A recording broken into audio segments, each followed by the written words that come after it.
Olá, estamos de volta com o meu entrevistado de hoje, que é o pastor Maurício Blois. Maurício, a gente conversou um pouco da sua infância, da dificuldade que você passou, e você veio para Brasília, né, através do seu irmão. E com quantos anos você mudou para Brasília, de fato? Com quantos anos você veio para cá? Aos 14 anos. Aos 14 anos. Aos 14 anos. E aos 14 anos você ainda não sabia ler e escrever, né? Eu não sabia nem ler e nem escrever, porque eu tinha que trabalhar. Tinha que trabalhar muito novo. E os colégios que tinha no Maranhão não era assim perto, não tinha ônibus. Você tinha de cavalo, a pé, de barco. Então foi muito difícil. Mas mesmo assim eu consegui estudar até a quarta série. Por incrível que pareça, consegui ainda. Mas não teve como dar continuidade. Eu tive essa dificuldade nos estudos. Pode falar a verdade, se me permitir? Claro. O que mais me fez desistir de estudar, por incrível que pareça, não foi a distância. Eu preciso falar isso. Porque muitos não sabem essa verdade. O que me fez desistir de sair dentro de uma sala de aula, não é porque eu tinha andado de barco e de cavalo, vinha a pé. O que fez eu desistir de uma sala de aula é porque, às vezes, a professora perguntava assim, Dia dos Pais, quadrilha, na roça tem essas coisas, aqui também tem, né? E a professora perguntava, Maurício, amanhã vai ter reunião dos pais, tá? Fala pro seu pai e a sua mãe vir. E você não tinha? Mas eu mentia, tá? Eu falo. E todo mundo levava a sua mãe. Seu pai. Quem que ia levando ali? E isso te feriu tanto ao ponto de você desistir de estudar? Com certeza. Então, não tinha ninguém. Por você, né? Não tinha ninguém por mim. Você tinha esse sentimento, assim, de que talvez tudo que acontecesse, né, era a ausência do seu pai, que na verdade era algo muito... É algo muito forte para uma criança, né? Não ter um pai. O pai significa proteção, o pai significa amor, carinho, cuidado. E você não sentiu isso, né? Você não teve isso. E tudo isso acabou que te desmotivou até você a estudar, Você pensava assim, para que eu vou estudar? Eu te garanto, no dia que aconteceu isso, foi uma coisa atrás da outra. A professora perguntou, cadê a sua mãe, cadê o seu pai? Vai ter reunião.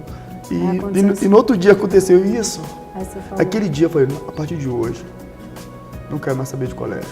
Maurício, o seu emprego em Brasília, na verdade, o seu primeiro emprego em Brasília, foi por uma troca que você pediu. Você não tinha onde morar e aí você fez uma troca. Falou, deixa eu trabalhar aqui que eu preciso morar em algum lugar. E foi numa academia, né? Exatamente. Foi daí que começou a sua profissão. Foi daí que começou. Como é que foi essa história? Passando por uma academia, eu ouvi o dono da academia, limpando a academia, ajeitando o tapete na academia. Eu perguntei para ele, você não precisa de alguém para trabalhar não, para limpar a academia, fazer alguma coisa? Ele falou assim, não preciso não. Eu falei para ele, não, você não precisa me pagar não, eu só preciso de um lugar para morar. Se você me der um lugar para morar, eu vou trabalhar na sua academia. Essa pessoa foi tão maravilhosa, agradeço muito a ele. Ele falou, não, tá, vem cá, vamos conversar. Ele me conversou, me deu emprego, pagou um saláriozinho para mim. Então, acreditou em você, foi a primeira pessoa que acreditou em você e acreditou em mim, exatamente, a primeira pessoa que me deu a oportunidade. Comecei a cuidar da academia, zelar da academia e queira que não, tinha um lugar para morar. Claro, e aí você aprendeu sobre educação física naquele lugar. Isso foi interessante porque quando eu estava trabalhando, limpando o chão da academia, eu vi os professores dando aula, né, ajudando os alunos. Aí começou a passar aquele negócio na minha cabeça.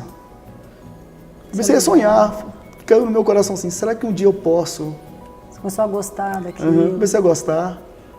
Será que um dia eu posso ser um professor desse? Um professor desses aí? E aconteceu o quê? Comecei a perguntar aos professores, por que 3 séries de 15 e não 3 séries de 10? Por que isso, por que aquilo? Foi interessante que todo mundo na academia gostava de mim. Aí começaram a te dar uma... Começaram a me ensinar, me ensinar. E aconteceu o quê? Deus estava comigo, eu entendia tudo, por incrível que pareça. Parece que eu tinha nascido para aquilo. Entendi. Teve um dia que faltou um professor, precisou de alguém lá, dei só uma aula só. E foi um sucesso danado, todo mundo gostou de mim. E assim comecei. Aí você, na verdade, deram uma outra oportunidade. Deram outra oportunidade. E você pôde mostrar quem você era. Exatamente. O conhecimento que você adquiriu, né?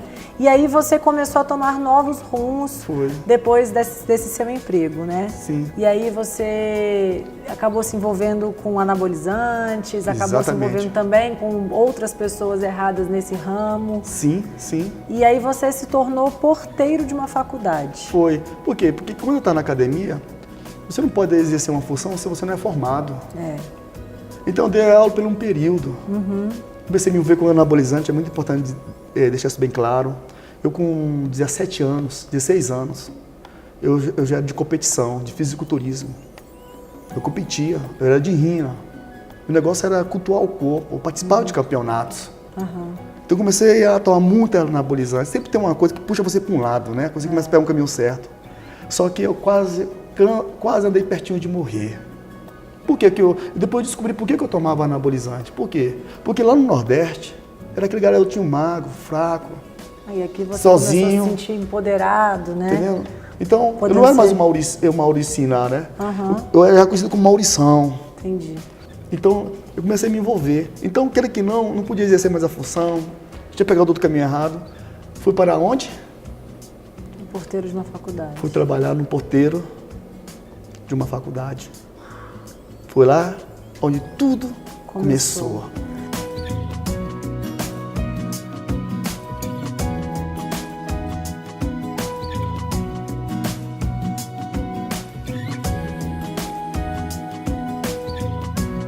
E foi lá que alguém falou de Jesus para você pela primeira vez. E aí você conheceu a Deus e sua vida mudou por completo. Exatamente. E hoje quem falou de Jesus para você também é um pastor da Sara, né? Uma pessoa que caminha junto com você. E como é que foi o processo da sua conversão? Isso. Primeiro, como trabalho na portaria, as pessoas tinham que passar pela portaria. Eu era obrigado a falar o quê? Boa noite, bom dia, bom dia. Mas um dia, boa noite da vida, de um líder da Sara, nossa terra, esse boa noite mudou a minha vida. Ele passou, falou, boa noite. Eu falei, boa noite. Estou lá na portaria, no intervalo, na faculdade, essa mesma pessoa que deu boa noite para mim, como é que o boa noite pode mudar a vida das pessoas, né? No intervalo da faculdade, ele foi até a portaria. Falou, boa noite, eu falei, boa noite. Começou. Falar de Jesus para mim. E essa pessoa mudou minha vida. Eu faço questão de citar o nome dessa pessoa. E Darlan, um pastor hoje, da Sara Nossa Terra. Naquele tempo nem pastor ele era. Deixa isso bem claro. Era apenas um líder. Mas uma pessoa que fez uma diferença na minha vida. E queria dizer para todos que estão nos assistindo hoje que você se tornou um pastor, você se converteu e você não sabia ler e escrever. Eu não sabia ler e escrever. E como é que foi isso? Como é que você aprendeu e teve a coragem de dizer, olha, eu preciso de ajuda para poder ler a Bíblia, para poder estudar? Como é que foi? Eu fui por revisão de vida. Esse livro me levou por revisão de vida.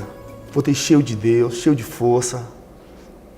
E quando eu entrei na revisão de vida, o meu líder Darlan, ele falou assim para mim, ô Maurício, eu acho que você está na hora de você crescer agora, entendendo? Você está na hora de você abrir sua célula, entendeu? Cuidar de outras pessoas. Eu falei, não tem como. Não tenho condições. Não tenho condição de cuidar de ninguém, não. Primeiro, a realidade é porque eu não sabia ler. Você tinha muita vergonha. Eu tinha muita vergonha, eu não sabia ler. Essa é a realidade, eu não sabia ler. Hoje eu sou formado, hoje eu sou personal trainer, você já foi minha aluna, né? Hoje a minha realidade, mas naquele tempo não era isso, na realidade. E como é que você aprendeu a ler e escrever e entrou na faculdade, conseguiu concluir o curso que você sonhava quando você foi o zelador de uma academia, né? E você vestiu o uniforme e falava, um dia eu vou me tornar. E você se tornou quem você gostaria. Como é que foi para você isso? Assim? Como é que entrou a alfabetização na sua vida? Foi muito interessante. Quando eu cheguei da revisão de vida, eu tinha ido para o Instituto de Vencedores.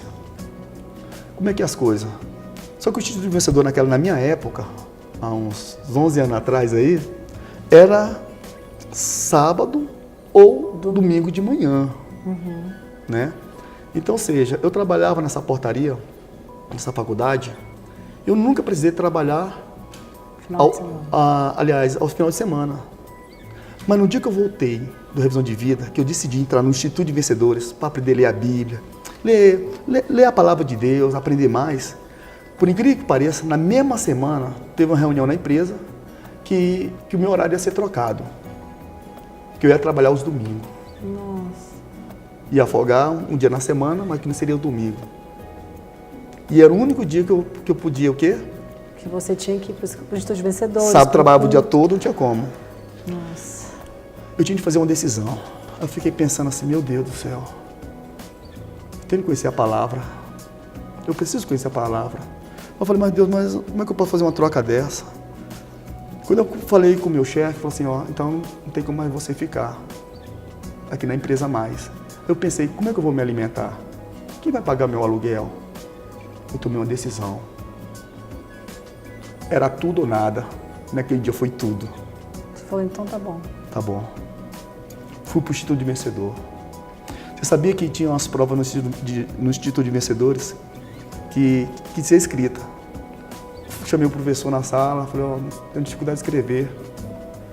E tem como eu fazer essa prova de outro jeito? Ele falou, o professor foi tão maravilhoso, falou assim para mim, tem sim, você pode fazer ela oral. Eu falei, ó, uma coisa eu sei, nem que eu faça a prova oral. Mas eu vou fazer. Eu vou ser um vencedor. E hoje você não só lê, você hoje dá aula para pessoas, né? Você ensina pessoas. Deus é bom. E pessoas que às vezes têm uma... Eu acho que o mais bonito de você é que você hoje ensina pessoas que talvez tenham qualidades intelectuais ou desenvolvimento intelectual muito maior que o seu. Isso é mas verdade. Não conhecem Deus como você, mas não são esse vencedor de fato como você, porque você venceu a vida, na verdade. Então eu queria assim que você compartilhasse com o pessoal que está em casa hoje. Se alguém que está em casa, que tem algum sonho, que tem uma vontade e que muitas vezes tem um medo que paralisa ela, ou que ela muitas vezes tem vergonha de dizer o que impede ela de vencer ou de se envolver mais na igreja, ou simplesmente uma pessoa que não tem coragem de fazer uma mudança como você teve, de abrir mão de tudo que você viveu no Maranhão e falar, eu quero uma vida nova, eu preciso de uma vida nova. Queria que você deixasse um recado para essas pessoas que estão nos assistindo agora. O recado que eu quero deixar para essas pessoas é, não adianta você ter um sonho se você não tem Deus. Porque sonho sem Deus se torna um pesadelo. Mas se você tem um sonho, luta por ele. Luta, acredita mesmo. Você pode. Hoje eu quero falar para você, por incrível que pareça. Você tem sua casa. Tenho minha casa, tenho minha esposa, meus filhos, tenho meu cachorro e tenho o maior de todos os sonhos. Eu tenho a minha igreja. Eu queria, em primeiro lugar, agradecer você, Maurício, por estar aqui hoje, por ter compartilhado a sua história. Queria te agradecer sua presença aqui no Vida em Conexão. Dizer para você que está em casa, que você reflita sobre a história do Maurício, que você escute essa história e comece a falar assim, Deus, eu preciso também de ter essa coragem, muitas vezes de ter a coragem de mudar alguma coisa, ou simplesmente ter a coragem de, como ele falou, de sonhar. Às vezes a gente reclama da vida, reclama das coisas, mas você nem sabe o que você quer, na verdade, né? Mesmo que seja um balão, né? Um balão. Mas você tem que pedir esse balão. Eu queria agradecer muito a sua presença e nós nos vemos semana que vem.